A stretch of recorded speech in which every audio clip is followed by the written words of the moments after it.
जो एक सशक्त प्रतिरोध कर रहा होता है, आप उस पे हमला बोलते हैं। जो मैदान छोड़ के भाग गया, उन भागे हुए लोगों पे क्या करना। मैं तो अपने यहां देखता हूं, कांग्रेस के अंदर होड़ मची हुई थी इस इलाके में। क्या सारे कांग्रेस के वरिष्ठ नेता कह रहे थे मुझे टिकट नहीं मिलनी, मुझे मत दे देना टिकट कहीं से।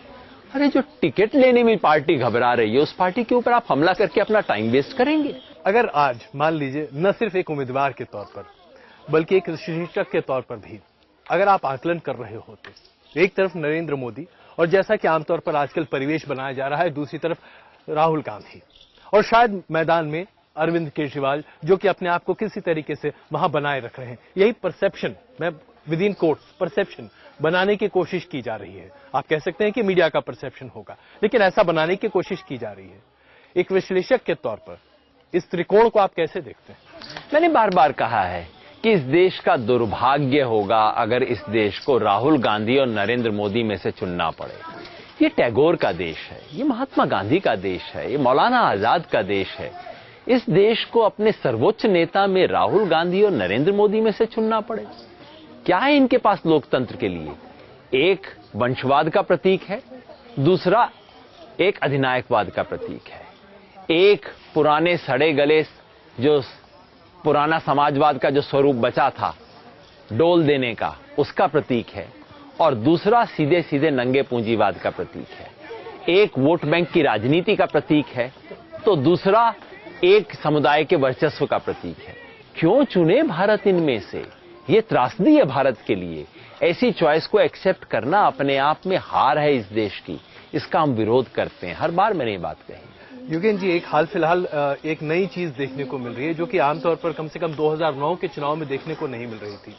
आम आदमी पार्टी का उद्गमन उस समय तक नहीं हुआ था, लेकिन अब जब आपके कई बड़े नेता निकलते हैं, जैसे वाराणसी में भी अरविंद केजरीवाल के ऊपर हमला किया गया अंडों से, उनके ऊपर स्याही फेंकी गई, आपके ऊपर भी इस तरह से एक आध वारदात हो चुकी है, आपके कई नेताओं के ऊपर ऐसा हो चुका है। आप क्या इसे छोह की राजनीति देखते हैं? क्या आप मानते हैं कि दरअसल आप लोगों को डिफेम करने की ये कोशिश है? क्या हो रहा है? मैं समझता हूं बौखलाहट है। ये पार्टियों को पुराना एक दूसरे से डील करना तो आता था। इनके झगड़े हुआ करते थे, एक दूसरे के खिलाफ बाहर बयान हो जाते थे, फिर शाम को होटल में चाय या कुछ और पीते हुए मामला सुलझ भी जाया करता था। ये आम आदमी पार्टी नामक जंतु जो आ गया है, ये संभल नहीं रहा, क्योंकि इनकी सेटिंग नहीं हो सकती। इसको होटल में शाम को बुला नहीं सकते, इसलिए कहीं ना कहीं बौखलाहट होती है। बौखलाहट न जाने कितने स्वरूप लेती रहती है, बार बार अलग अलग तरह के स्वरूप लेती है। अच्छा युगेन जी, ऐसा क्यों है? आजकल खास करके इस चुनाव में मैं बहुत देर देख रहा हूं, मतलब करीबन 20 साल से तो पत्रकारिता में मैं भी हूं, लेकिन जो एक मीडिया के प्रति अलग तरीके का रुख दिखाई दे रहा है। हर कोई मीडिया को निशाने पर रखता हुआ दिखाई दे रहा है। क्या वाकई में मीडिया की भूमिका इतनी बड़ी हो गई है? क्या हम लोग वाकई में इतने सर्वविदित हो गए हैं कि हम चीजों को निर्धारित करते हुए दिखाई दे रहे हैं?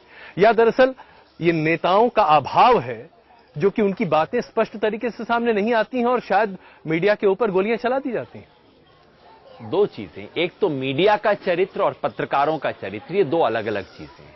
इस देश के ज्यादातर पत्रकार ईमानदार हैं, प्रोफेशनल हैं, अपना काम कर रहे हैं। लेकिन मीडिया का चरित्र पत्रकार के चरित्र से तय नहीं होता।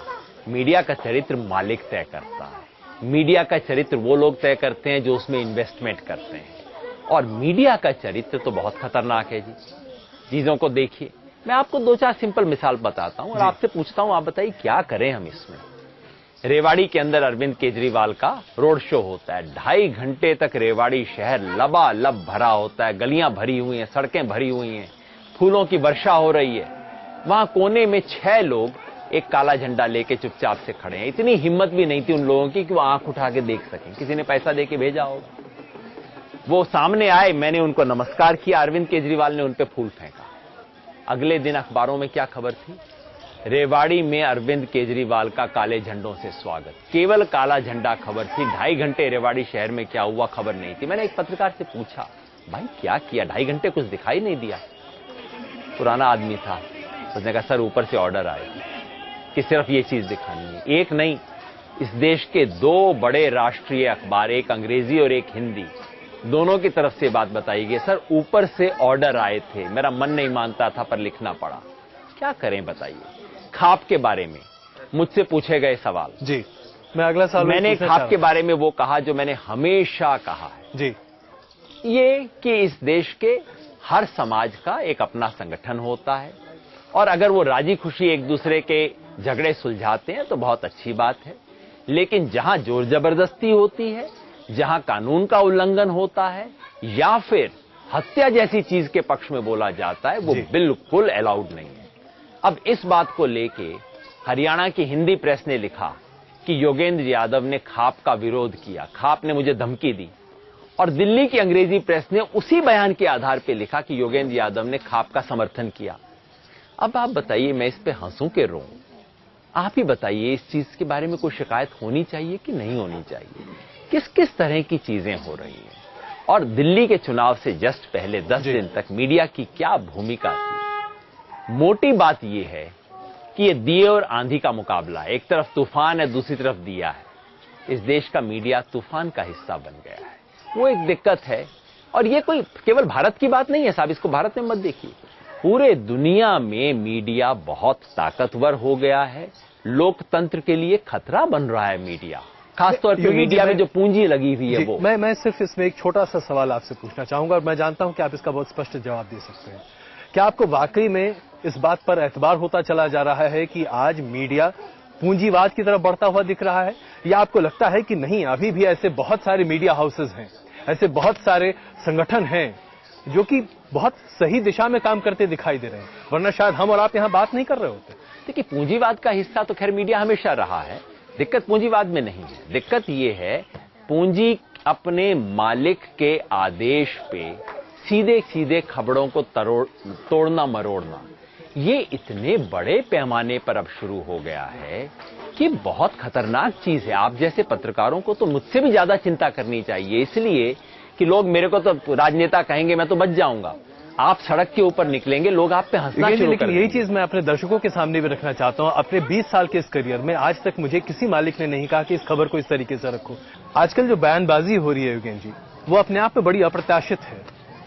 नरेंद्र मोदी पाकिस्तान का एजेंट आम आदमी पार्टी के तमाम नेताओं को बता देते हैं, उसका विरोध होता है, आप लोग उनसे उसका जवाब मांगते हैं, और ये तमाम चीजें जो हो रही हैं, जिस तरह की बयानबाजी आजकल हो रही है, क्या बयानबाजी का स्तर यही होना चाहिए था?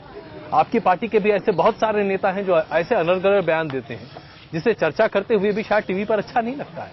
ऐसा क्यों हो रहा है? जब जब हमारी तरफ से कोई अनर्गल बयान गया है, हमने स्पष्ट रूप से माफी मांगी, हमसे सवाल भी पूछ लिए जाते हैं, हमें जवाब भी देना पड़ता है।